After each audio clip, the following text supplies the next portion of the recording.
देखिए आगामी लोकसभा चुनाव 2024 और गाजीपुर से अफजाल अंसारी को समाजवादी पार्टी के द्वारा लोकसभा प्रत्याशी बनाने व इंडिया गठबंधन को लेकर क्या कहा समाजवादी पार्टी के वरिष्ठ नेता अतहर जमाल लारी ने। वाराणसी से देखिए विनय यादव की रिपोर्ट। आप देखते रहिए बीएम ब्रेकिंग न्यूज। धन्यवाद। अगर पहलवान आंदोलन करेंगे तो वो भी राजनीतिक हो जाएगा, अगर ड्राइवर आंदोलन करेंगे तो वो भी राजनीतिक हो जाएगा, किसान आंदोलन करेंगे तो वो भी राजनीतिक हो जाएगा, हम आंदोलन करेंगे तो भी राजनीतिक हो जाएगा, हम आंदोलन करेंगे तो पाकिस्तानी हो जाएंगे, किसान आंदोलन करेगा तो खालिस्तानी हो जाएगा, दलित आंदोलन करेगा तो नक्सलवादी हो जाएगा, अगर पिछड़ा आंदोलन करेगा तो माओवादी हो जाएगा, अगर गरीब आंदोलन करेगा तो उपद्रवी हो जाएगा, अगर मजदूर आंदोलन करेगा तो उग्रवादी हो जाएगा। तो ये तो सबको कुछ न कुछ टाइटल दे देते हैं। लाली जी, जैसा कि आगामी लोकसभा चुनाव आने वाला है और उसके पहले जो है राज्यसभा में सदस्य का चुनाव हो चुका है अभी 2 रोज पहले। ऐसे में आगामी लोकसभा चुनाव में कांग्रेस और समाजवादी पार्टी का गठबंधन हो चुका है और आपको क्या लगता है कि गठबंधन उत्तर प्रदेश में कितनी सीटें जीतेगी? देखिए, माननीय अखिलेश यादव जी जो हमारे राष्ट्रीय अध्यक्ष हैं, उनका ये नारा है 80 हराओ देश बचाओ। तो इंडिया गठबंधन हर सीट पे मजबूती से चुनाव लड़ेगी और 80 की 80 सीट जीतने का काम करेगी। ये जो 2024 लोकसभा का चुनाव है वह 2 ताकतों के बीच में होगा। एक तरफ तो अंधभक्त लोग होंगे और दूसरी तरफ देशभक्त होंगे। एक तरफ संविधान खत्म करने वाले लोग होंगे, दूसरी तरफ संविधान बचाने वाले लोग होंगे। एक तरफ लोकतंत्र खत्म करने वाले लोग होंगे, दूसरी तरफ लोकतंत्र को बचाने वाले लोग होंगे। एक तरफ सांप्रदायिक सौहार्द बिगाड़ने वाले लोग होंगे तो दूसरी तरफ उसको बचाने वाले लोग होंगे। और यह 2024 में ये हिंदुस्तान जो है कुरुक्षेत्र का मैदान बनेगा और लड़ाई होगी कौरवों और पांडवों में। और कौरवों की सेना तो बहुत बड़ी थी और उसमें बहुत से सेनापति भी थे और पांडवों की सेना छोटी थी। उसके बावजूद भी पांडवों की जीत हुई और कौरवों की हार हुई। तो अब इंडिया गठबंधन में अगर लालू यादव जी कृष्ण की भूमिका अदा करेंगे तो कहीं ना कहीं माननीय अखिलेश यादव जी पांडवों की भूमिका में होंगे और वो क्या नाम था, अर्जुन की भूमिका में होंगे माननीय अखिलेश जी। और उधर सेना में वो तमाम लोग होंगे कौरवों की सेना में। अभी हुए राज्यसभा के चुनाव में आपकी पार्टी के 8 विधायक बागी हो गए। इसके पीछे का क्या कारण है? क्या ये सपा के पीडीए फार्मूले के खिलाफ थे या कुछ और कारण? जरूर उनके मन में पीडीए के खिलाफ भावना रही होगी। हालांकि वो पीडीए से ही चुनाव जीत कर आए थे और पीडीए के ही जनता ने उनको वोट देने का काम किया था। दलित, पिछड़ा, अल्पसंख्यक, आदिवासी, किसान, मजदूर, गरीब। लेकिन उनके ऊपर कहीं ना कहीं कोई दबाव था, लालच थी, पद पोस्ट की बात थी, कोई पैकेज था जिसके तहत उन्होंने अपना जो है विचारधारा को बदलने का काम किया। जरूर कोई ना कोई बात है। और आज जो है वो राम जी का शरण ले रहे हैं और उनको याद आ रहा है कि हमारे पार्टी में राम के बारे में कोई सम्मान नहीं। अभी तक उनको याद नहीं आया। माननीय मुलायम सिंह जी थे तब भी कुछ लोग उसमें थे। हमने उनको सम्मान दिया, जिता करके भेजा, विधानसभा में गए और उसके बाद उन्होंने जो है गद्दारी करने का काम किया। तो ये जनता देख रही है, उसका जवाब देगी। और अगर ईमानदार थे वो लोग तो हम तो इतना कहते हैं कि भाई आपके अंदर नैतिकता थी, आपके अंदर ईमानदारी थी, आप बहुत अच्छे लोग थे, तो आप इस्तीफा दे करके चुनाव लड़ करके मैदान में आते और फिर जहां जैसी आपकी विचारधारा हो वहां चले जाते, हमें कोई परेशानी नहीं होती। लेकिन आप हमारे सिंबल पे जीत करके और दूसरे सिंबल के साथ चले गए, ये हमारे पार्टी के साथ धोखा है, ये अम्बेडकरवादियों के साथ धोखा है, गांधीवादियों के, लोहियावादी और समाजवादियों के साथ आपने धोखा किया है और जनता इसका जो है सबक सिखाएगी। इंडिया गठबंधन में आपकी पार्टी समाजवादी पार्टी के मुखिया अखिलेश यादव जी, ऐसे में जिस प्रकार से ईडी के द्वारा इंडिया गठबंधन के तमाम पार्टी के नेताओं को परेशान किया जा रहा है, तो इस पर आपके क्या विचार है? देखिए, इंडिया गठबंधन के तमाम विपक्षी नेताओं को परेशान किया जा रहा है। अभी माननीय अखिलेश यादव जी के पास भी सीबीआई की नोटिस आ गई, सम्मन आ गया, कागज आ गया। 5 बरस पहले भी जब लोकसभा का चुनाव हो रहा था तो आया था, और 11 बरस पहले की एक कहानी है खनन के मामले में। तो अगर भाजपा घबराई नहीं होती, डर उसके अंदर नहीं होता, हार उसके सामने दिखाई दे रहा है, इसलिए इंडिया गठबंधन को तोड़ने की पूरी कोशिश की गई, पूरी ताकत लगाई गई।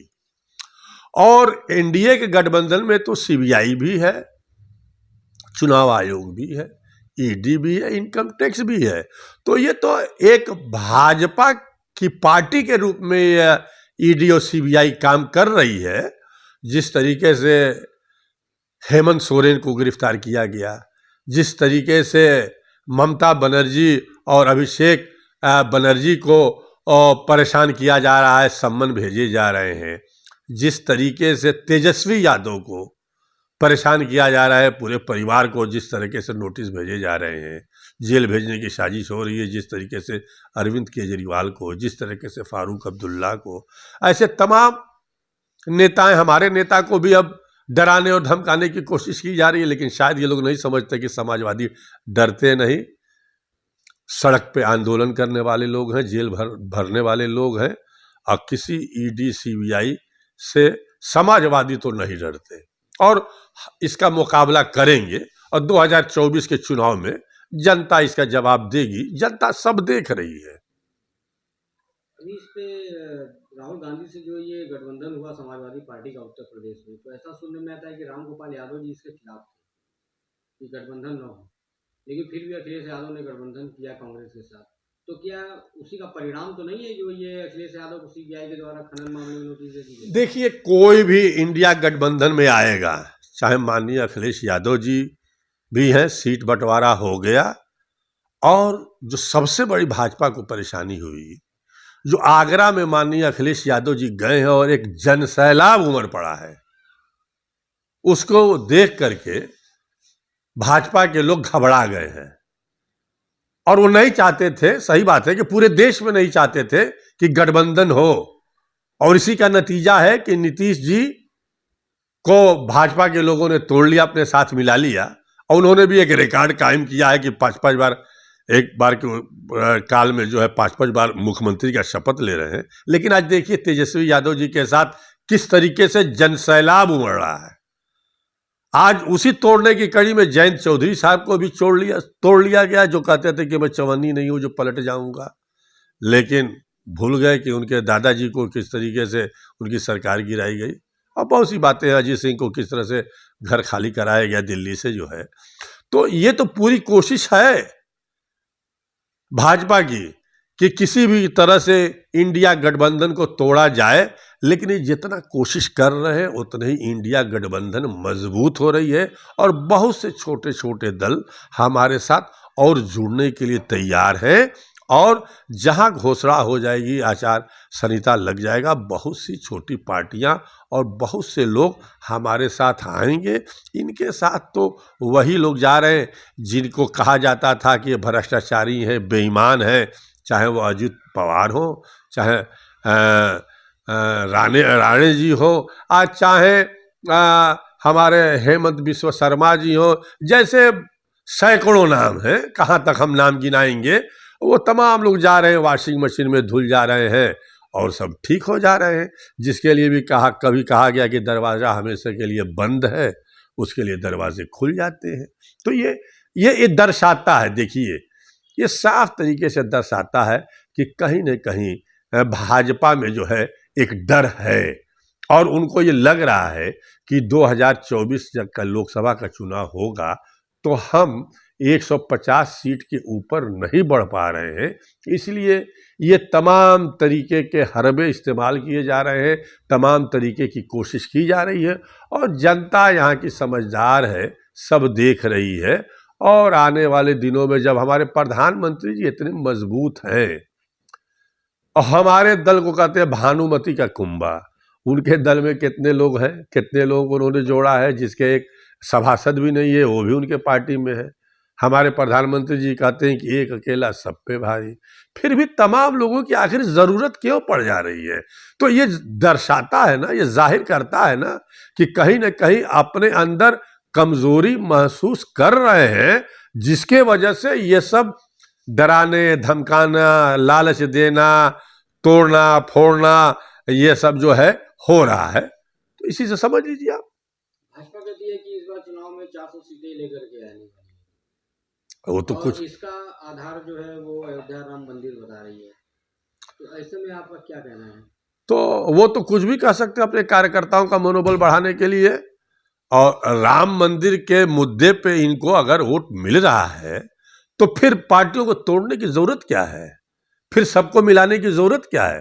भाई उस मुद्दे पे 400 के पार हो जाते हैं। जब 400 मिल ही रहा है तो इतनी माथापरची करने की जरूरत, हर दल को तोड़ने की जरूरत, हर पार्टी में सेंध लगाने की जरूरत, हर पार्टी के विधायकों को तोड़ने की जरूरत, क्रॉस वोटिंग कराने की जरूरत क्यों पड़ जा रही है? इससे जाहिर होता है ना कि राम मंदिर के नाम पे इनको वोट मिलने वाला नहीं है, क्योंकि नौजवान लाठी खा रहा है, पर्चा लीक हो रहा है। 9 बार उत्तर प्रदेश में पर्चा लीक हो गया। आरओ को लेकर के अभी भी छात्र आंदोलन प्रयागराज में कर रहे हैं। किसान को ऊपर आंसू गैस के गोले छोड़े जा रहे हैं, लाठीचार्ज हो रही है, वो गोली चल रही है, रबड़ की बुलेट चल रही है। किसान देख रहा है, मजदूर देख रहा है, गरीब देख रहा है। आज महंगाई चरम सीमा पे है, आज बेरोजगारी चरम सीमा पे है। 2 करोड़ रोजगार देने की बात थी, आज 20 करोड़ लोगों को रोजगार मिला होता, लेकिन कहीं कुछ नहीं हुआ। इस पे कोई चर्चा नहीं होती, गोदी मीडिया इस पे कोई चर्चा नहीं करेगा। सिर्फ रामलला के ऊपर चर्चा होगी और जो भागेंगे वो रामलला का आड़ ले लेंगे कि साहब इस पार्टी में राम के बारे में बात नहीं होती, राम का सम्मान नहीं होता। अरे राम का सम्मान तो पूरा हिंदुस्तान करता है, हम भी करते हैं। मुसलमान, हिंदू, सिख, ईसाई राम का सम्मान सब करते हैं, उसको इमामुल हिंद हमने कहा है।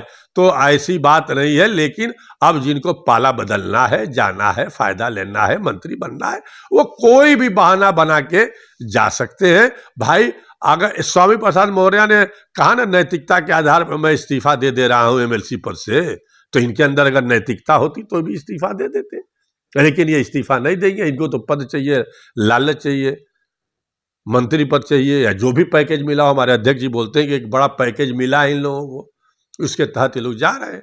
तो भाई जब इनको 400 मिल ही रहा है तो फिर चंडीगढ़ में एक छोटे से चुनाव में आपने देखा ना, 8 मत पत्रों को वैलिड कर दिया गया और किस तरीके से डांट लगाने का काम किया सुप्रीम कोर्ट ने। और फिर सुप्रीम कोर्ट ने वहां पे वोटों की गिनती करा करके और जो आप और कांग्रेस के गठबंधन का उम्मीदवार था उसको विजयी घोषित करने का काम किया। तो इससे आप अंदाजा लगा लीजिए कि एक मेयर के चुनाव में जो पार्टी इस तरीके का काम कर सकती है, पूरे देश में जब लोकसभा का चुनाव हो रहा है तो ईवीएम से लेकर के तमाम धांधली किस तरह से की जा सकती है। आखिर ईवीएम के बारे में चुनाव आयोग बात करना क्यों नहीं चाह रहा है? आखिर क्यों, जब सुप्रीम कोर्ट ने ये आदेश दे दिया कि चुनाव आयोग में एक प्रधानमंत्री रहेंगे, एक विपक्ष का नेता रहेगा, एक जो है सुप्रीम कोर्ट का मुख्य जज रहेगा, तो उस कानून को बदलने की जरूरत क्या पड़ गई?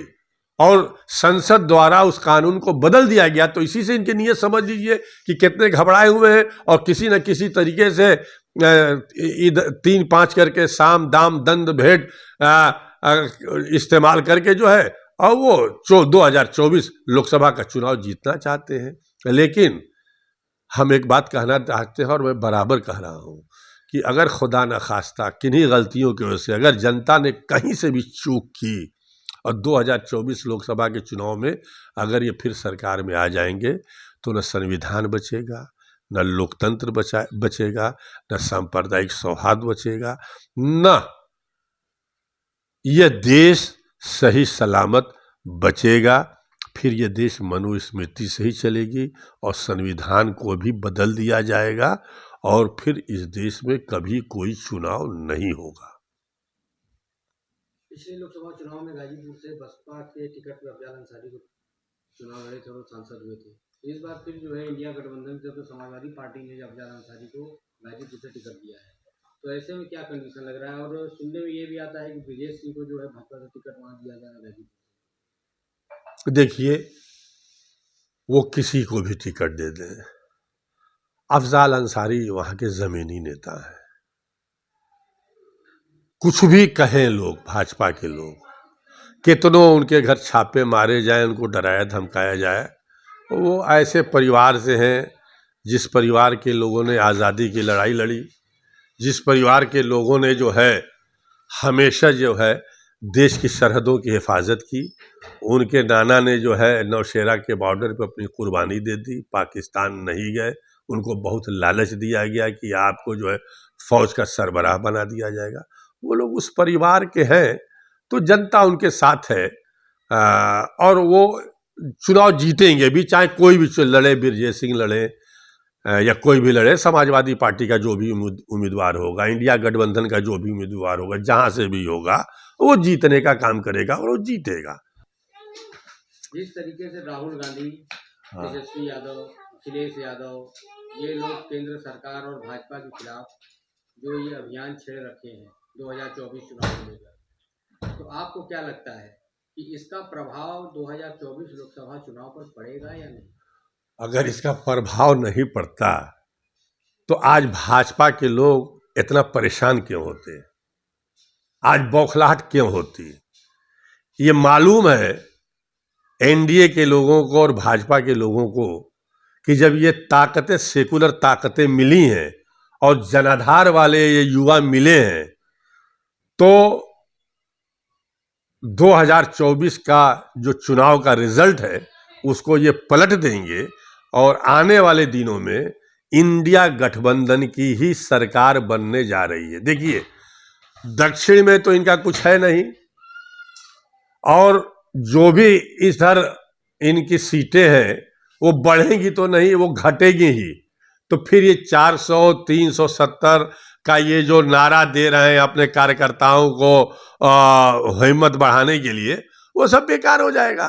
भाई तेजस्वी यादव को देख लीजिए बिहार में, आप देख लीजिए जो है उद्धव ठाकरे और शरद पवार जी को जो है महाराष्ट्र में, आप देख लीजिए जो है उत्तर प्रदेश में तमाम हमारे गठबंधन में जो ताकतें शामिल हैं, आप देख लीजिए बंगाल में, वह कहाँ पे ये बढ़ने जा रहे हैं।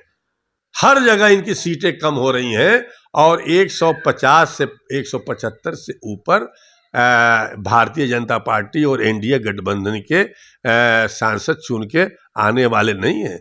और इसीलिए तो सारी परेशानी है कि तमाम ये लोग क्यों मिल रहे हैं, मिल गए, और इसी का नतीजा है ना कि कल माननीय अखिलेश यादव जी को जो है सम्मन आ गया है और अखिलेश यादव जी नहीं गए। उन्होंने कहा ठीक है भाजपा के लोग गिरफ्तार करें, समाजवादी तो लड़ते हैं ना, लड़ना जानते हैं ना, सड़क पे उतरना जानते हैं ना, जेल भरना जानते हैं ना, मुलायम सिंह की खून है ना अखिलेश यादव जी में ना, तो वो खून न झुकने वाला है न बिकने वाला है, वो खून लड़ने वाला है, सर झुकाने वाला नहीं है, सर कटाने वाला है। गरीबों, पिछड़ों, दलितों, शोषितों के लिए। और पीडीए को जो लेकर के चले हैं, आज पीडीए हमारे साथ है और पूरे के पूरे पीडीए के जो हमारे उम्मीदवार होंगे इंडिया गठबंधन के, और यकीनन वो जीतने का काम करेंगे। किसान आंदोलन को लेकर आप क्या कहना चाहेंगे? ये आंदोलन क्या वास्तव में किसान समस्याओं को लेकर है या कोई राजनीतिक स्टंट है? किसान आंदोलन इसके पहले हुआ था, 2 बरस 3 बरस पहले सरकार ने जो किसानों से वादा किया था, उन्होंने वादा खिलाफी की। एमएसपी की गारंटी लागू करने की बात थी, वो लागू नहीं किया गया। किसानों को सस्ते दर पे बिजली देने की बात थी। जो किसान मारे गए थे उनके परिवार को नौकरी देने की बात थी, उनको मुआवजा देने की बात थी। सरकार इससे पलट गई। किसानों की हालत आज ये है कि उनको जो है फसल की जो उनकी कीमत है वो नहीं मिल रही है। सरकार कहती है कि हम इनको इनका इतना फायदा करा देंगे कि इनको दोगुना रेट इनको मिलने का काम होगा, लेकिन आज उनके फसल की लागत नहीं मिल रही है। आज पूरे देश का किसान आंदोलनरत है। जिस तरीके से शंभू बॉर्डर पर और खनेरी बॉर्डर पे किसानों के ऊपर अत्याचार और जुल्म हुआ, जिस तरीके से उनके ऊपर आंसू गैस के गोले छोड़े गए, क्या किसानों का अधिकार नहीं है कि वो दिल्ली जा सके? उनका हक नहीं है? वो हिंदुस्तान के बाशिंदे नहीं है, वो पाकिस्तान के रशिया और चाइना के तो है नहीं, उस देश के हैं। आज़ादी की लड़ाई में कुर्बानी दी उन्होंने, आज भी सरहदों की हिफाजत वही कर रहे हैं, पेट में दाना वही दे रहे हैं, हमारे अन्नदाता हैं। तो फिर उनके मांगों पे ध्यान क्यों नहीं दिया जा रहा? आज बिजली इतना महंगा हो गया, आज यूरिया खाद कितना महंगा हो गया, हर बोरी में 5 किलो कम हो गया। तमाम सामान उनके महंगे होते जा रहे हैं, उनके फसल की लागत नहीं मिल रही है। तो अब आप तो इसको राजनीतिक कहेंगे। अगर पहलवान आंदोलन करेंगे तो वो भी राजनीतिक हो जाएगा, अगर ड्राइवर आंदोलन करेंगे तो वो भी राजनीतिक हो जाएगा, किसान आंदोलन करेंगे तो वो भी राजनीतिक हो जाएगा, हम आंदोलन करेंगे तो भी राजनीतिक हो जाएगा। हम आंदोलन करेंगे तो पाकिस्तानी हो जाएंगे, किसान आंदोलन करेगा तो खालिस्तानी हो जाएगा, दलित आंदोलन करेगा तो नक्सलवादी हो जाएगा, अगर पिछड़ा आंदोलन करेगा तो माओवादी हो जाएगा, अगर गरीब आंदोलन करेगा तो उपद्रवी हो जाएगा, अगर मजदूर आंदोलन करेगा तो उग्रवादी हो जाएगा। तो ये तो सबको कुछ ना कुछ टाइटल दे देते हैं। तो क्या हम आंदोलन न करें? हमको तो यही एक लोकतंत्र में अधिकार मिला है कि हम अपनी बात को सरकार के सामने रखें, शांतिपूर्ण तरीके से अहिंसक आंदोलन करें। जो महात्मा गांधी जी ने रास्ता दिखाया था वही रास्ता किसान अपना रहे हैं। लेकिन आज किसानों के साथ क्या हो रहा है? गोदी मीडिया किस तरीके से हमारे किसान भाइयों को बदनाम कर रही है। तो ये कहना कि ये राजनीतिक आंदोलन है, तो आप उनको जो है उनका मांग मान लीजिए। वो कहाँ कह रहे हैं कि हमारी मांग मान ली जाएगी तो हम फिर सड़क पे आएंगे। लेकिन आज किसान नाराज है, उसका भी गुस्सा फूट रहा है, और सारा जो गुस्सा है, नौजवान हो, किसान हो, मजदूर हो, गरीब हो, उसका गुस्सा 2024 के लोकसभा के चुनाव में फूटेगा। इसीलिए यह सरकार घबराई हुई है और यकीनन यह सरकार को अब जाना ही जाना होगा।